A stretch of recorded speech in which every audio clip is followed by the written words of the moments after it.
Hello guys, हामी चाहिँ आजसम्म क्लास बङ्क नगरेको मान्छे आज खै कताबाट कम्युनिटी बङ्क गरेर चाहिँ हामी भुच्छागा जाँदैछौँ होइन। अनि हामी हिँडेको अब 1.5 घन्टा भयो। सायद अब मेरो एस्टिमेट टाइम अनुसार अब हामी आधा घन्टामा चाहिँ पुग्छौँ।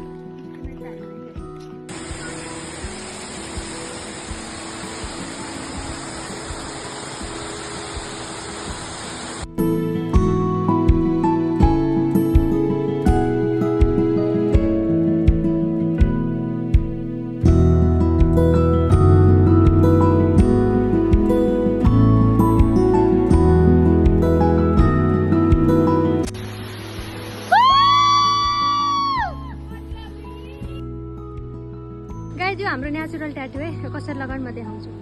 अब यहाँ मात्र देखाऊ। ए वाउ, राम्रो पर्छ। Bye bye.